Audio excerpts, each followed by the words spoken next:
Okay, we're back and we are on to part 6, which is reading data from our database. So what are we going to do in this section, I hear you add?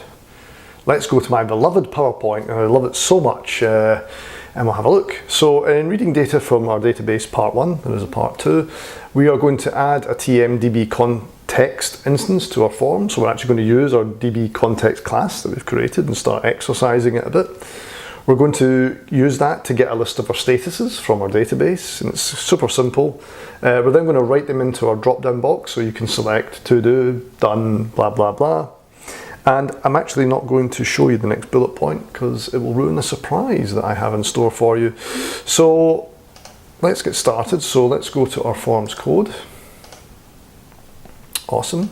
Now I've already done this, but you'll have to do it. You'll have to add a reference to your model folder if that's what you've done, just because we're going to be referencing those classes in there.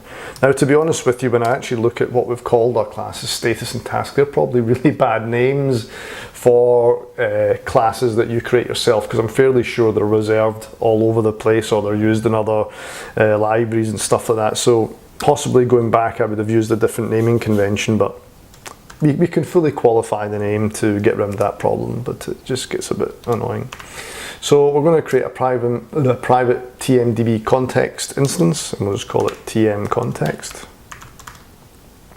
We're declaring it up here so we can use it throughout our form without any issues. And then we'll just instantiate it to a new TMDB context. Cool. And then, a bit anticlimactic, but what we're going to do is we're going to just create a variable called statuses and make it equal to TM context. And this is the power of Entity Framework. It becomes super simple to make objects and create objects from your database. We're just going to make it a list of our statuses. So there's our statuses to list. So basically, our statuses variable is just a list of statuses from the database. It's that easy. And then to add it to our combo box, we're just going to do a for each statement. So for each status S in statuses, so for every status in our list, we're basically just going to CBO status, add it to the items collection, which is basically our drop-down items, and we'll just add that object in. Sound good? Build it, run it.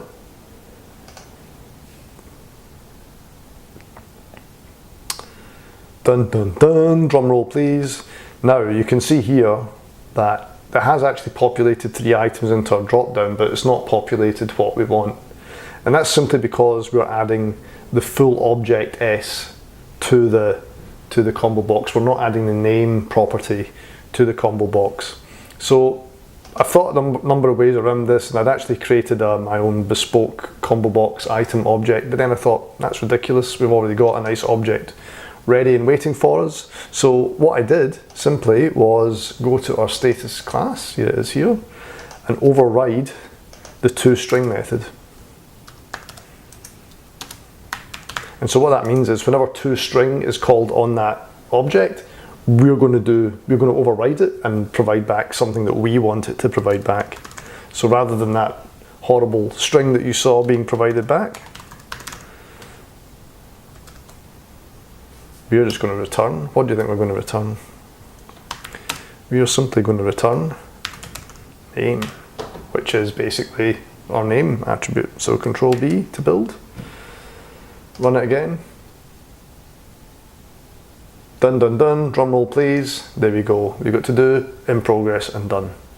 Very simple, very straightforward. So you've actually used Entity Framework via the DB context class to retrieve a list of statuses, turn them into a list, populate them into our combo box, and in the meantime we've had to override the toString method.